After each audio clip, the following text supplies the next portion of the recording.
আসসালামু আলাইকুম প্রিয় ফুটবল ফ্যান্স। শুরুতে বলে দিচ্ছি চোখের শান্তি মনের শান্তি, দ্য আলটিমেট চোখের শান্তি মনের শান্তি মোমেন্ট। বিশ্ব চ্যাম্পিয়ন আর্জেন্টিনা, আর আর্জেন্টিনার এই বিশ্ব চ্যাম্পিয়ন হওয়ার সাফল্য একেবারে হৃদয় ছুঁয়েছে এবং কিছুটা হলেও বলতে পারি যে এই বিশ্ব চ্যাম্পিয়ন এই মুহূর্তে আমরাও। খুবই গুরুত্বপূর্ণভাবে আজকের এই ভিডিও অ্যানালাইসিসের প্রথম যে আপডেটটা আপনাদের সঙ্গে শেয়ার করে দিতে চাই সেটা হচ্ছে লিওনেল মেসি আন্তর্জাতিক ফুটবল থেকে অপশন নিচ্ছেন না, অপশন নেওয়ার কথাও ছিল না। লিওনেল মেসি এর আগে জানিয়েছিলেন যে এটা সম্ভবত বিশ্বকাপে তার শেষ ম্যাচ হতে যাচ্ছে, তবে আন্তর্জাতিক ক্যারিয়ারে অপশন নিয়ে কোনো কিছু বলেননি। টিওআইসি স্পোর্টসের সাংবাদিক গ্যাস্তন এদুনকে দেওয়া ম্যাচ পরবর্তী ইন্টারভিউতে বলেছেন, অবশ্যই আমি জাতীয় দল থেকে অবসরে যাচ্ছি না, আমি বিশ্ব চ্যাম্পিয়ন হিসেবে খেলতে চাই। অর্থাৎ লিওনেল মেসিকে আন্তর্জাতিক ফুটবলে আমরা আরো দেখতে পারবো। 2026 বিশ্বকাপ খেলতে পারবেন কিনা সেটা নিয়ে কোনো স্টেটমেন্ট না দিলেও লিওনেল মেসি এখনো কিন্তু ইন্টারন্যাশনাল ফুটবলার। আর্জেন্টিনার জার্সিতে পরবর্তী ম্যাচে খেলবেন, বিশ্ব চ্যাম্পিয়ন হিসেবে খেলবেন, তাই তো কোনো ডাউট নেই। অন্যদিকে আনহেল ডি মারিয়ার এটাই কি অফিসিয়াল রিটায়ারমেন্ট, নাকি আর্জেন্টিনায় গিয়ে একটা ম্যাচ খেলবেন সেটা এই মুহূর্তে পর্যন্ত আমি নিশ্চিত নই। এরপর একেবারে ম্যাচ টপিকে চলে আসি। অনেকের অবগতির জন্য জানিয়ে দিচ্ছি যে আর্জেন্টিনা বিশ্ব চ্যাম্পিয়ন হওয়ার পাশাপাশি লিওনেল মেসি সেরা ফুটবলার হয়েছেন, ম্যান অফ দ্য ম্যাচ হয়েছেন ফাইনালে, অর্থাৎ ম্যান অফ দ্য ফাইনালের নামও কিন্তু লিও মেসি। পাশাপাশি সেরা উদীয়মান তারকা হিসেবে এনজো ফার্নান্দেস কিন্তু ট্রফিটা জিতেছেন। বয়সটা 21+ হওয়ার কারণে হুলিয়ান আলভারেজ জিততে পারেননি। সেরা গোলকিপার হওয়ার ট্রফিটা অর্থাৎ গোল্ডেন গ্লাভস কিন্তু জিতেছেন এমি মার্টিনেজ।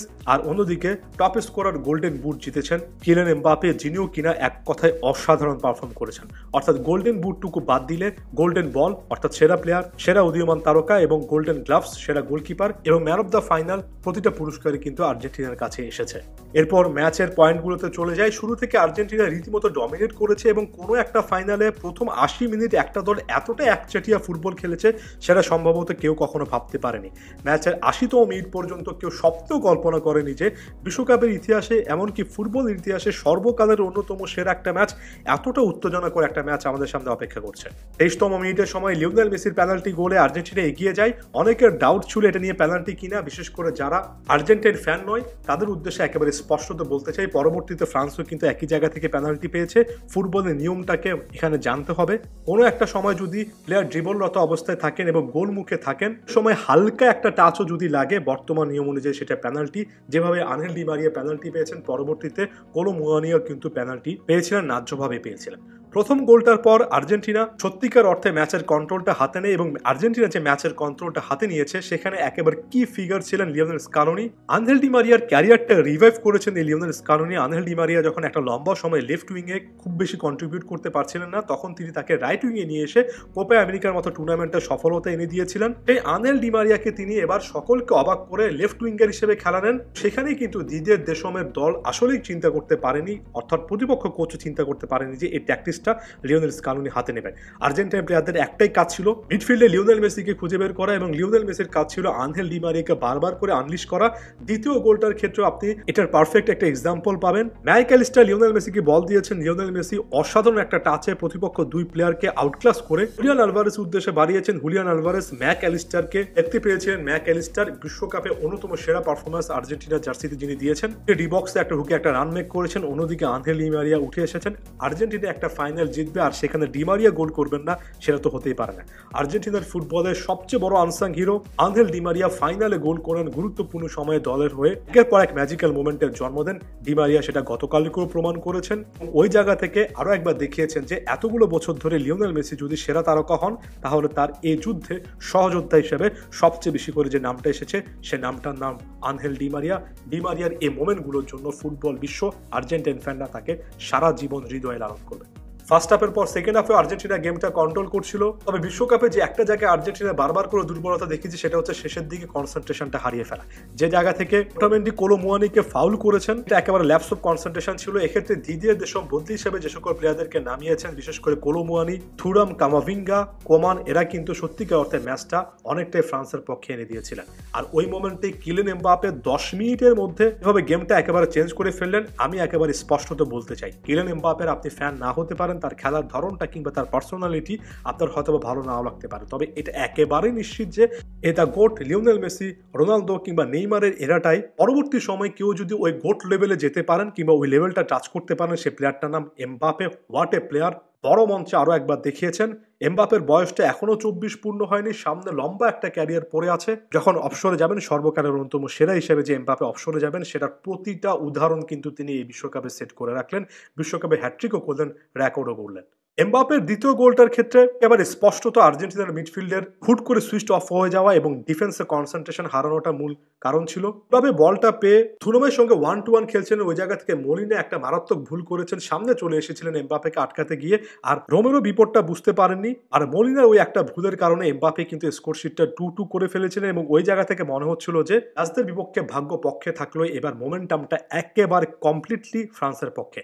এক্সট্রা টাইমেও ফ্রান্স কিন্তু শুরুর দিকে ডমিনেট করে খেলেছে, তবে আর্জেন্টিনা যখন একটু গুছিয়ে নিয়েছে, বিশেষ করে মিডফিল্ডে যখন পারাদেস নেমেছেন, অনেকটুকু কন্ট্রোল কিন্তু চলে এসেছিল। জায়গা থেকে বেশ কয়েকটা সুযোগ কিন্তু লাউতারো মার্টিনেজ পেয়েছিলেন, এগুলোকে হাফ চান্স কিংবা অনেক সময় চান্স বলা যায়, তবে লাউতারো মার্টিনেজ কেন জানি আরো একবার একের পর এক মিস করে চলেছিলেন।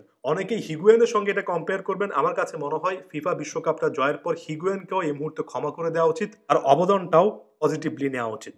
লিওনেল মেসি এতক্ষণ নিশ্চুপ ছিলেন, তবে লিওনেল মেসি একটা ম্যাজিক্যাল মোমেন্টের জন্য অপেক্ষা করছিলেন, তার নয় একটা জোরালো শট কিন্তু প্রতিপক্ষ গোলকিপার সেভ করেছেন, বারবার চেষ্টা করে যাচ্ছিলেন। লাউতারো মার্টিনেজের জোরালো শট যখন হুগো লরিস সেভ করলেন, তখন রিবাউন্ডে লিওনেল মেসি ডান পায়ে গোল করলেন। লিওনেল মেসির গ্রেটেস্ট মোমেন্ট মনে হচ্ছিল যে একেবারে সৃষ্টিকর্তা চাচ্ছেন যে বিশ্বকাপটা লিওনেল মেসি হোক, এবং লিওনেল মেসি এভাবে 3-2 স্কোর লাইন করে আরো একবার আর্জেন্টিনাকে উজ্জীবিত করলেন।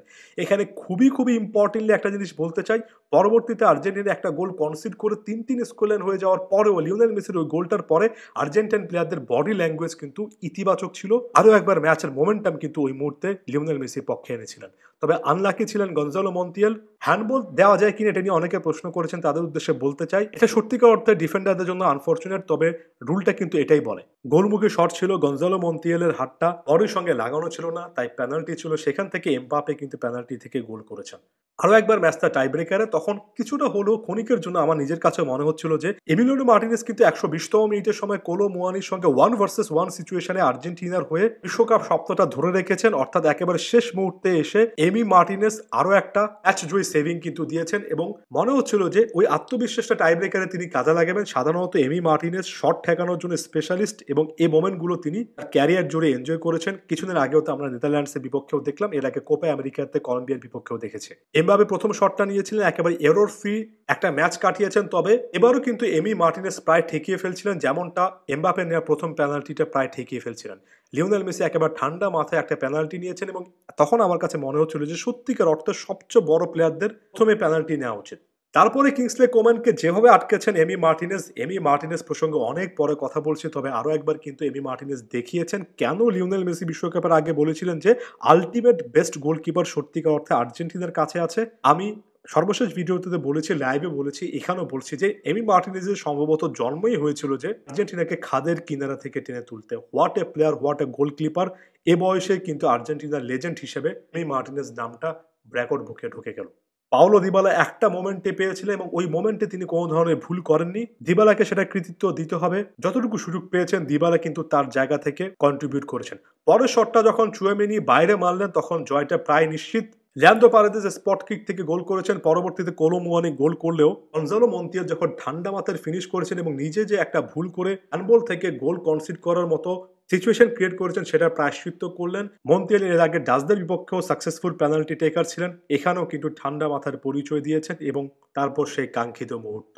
একজন ফুটবল ভক্ত হিসেবে, একজন ফুটবল অনুরাগী হিসেবে পরবর্তী সময়ে লিওনেল মেসির সেই আইকনিক মোমেন্টটা দেখেছি। বিশ্বকাপ ট্রফি সহ লিওনেল মেসিকে দেখেছি, টিম আর্জেন্টিনাকে সেলিব্রেট করতে দেখেছি, এবং একজন football fan, Leo Messi fan এবং একজন ফুটবল বিশ্লেষক হিসেবে সত্যিকার অর্থে আর কোনো কিছু চাওয়ার নেই। ফুটবল বিশ্লেষণ করতে গিয়ে গত 2-3 বছর অনেকবারই ভেবেছি যে নিজের ক্যারিয়ার নিয়ে কি খেলছি কিনা, অনেক ইনসিকিউরিটিতে ভুগেছি, তবে আজকে সকল কিছু ধুয়ে মুছে সাফ হয়ে গেল। ব্যক্তিগতভাবে আমার জন্য নিজের ক্যারিয়ারের সবচেয়ে বড় পাওয়া, নিঃসন্দেহে নিজের লাইফে অন্যতম বড় পাওয়া, এই মোমেন্টগুলোর জন্য আমরা রাত জেগে ফুটবল দেখি, এই মোমেন্টগুলোর জন্যই লিওনেল মেসিকে এতটা পছন্দ করি, এতটা ভালোবাসি।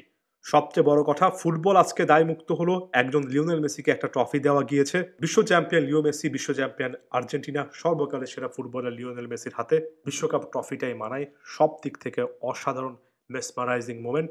সকলকে অনেক ধন্যবাদ জানিয়ে ভিডিও শেষ করলাম, আরো অনেক ভিডিও আসছে।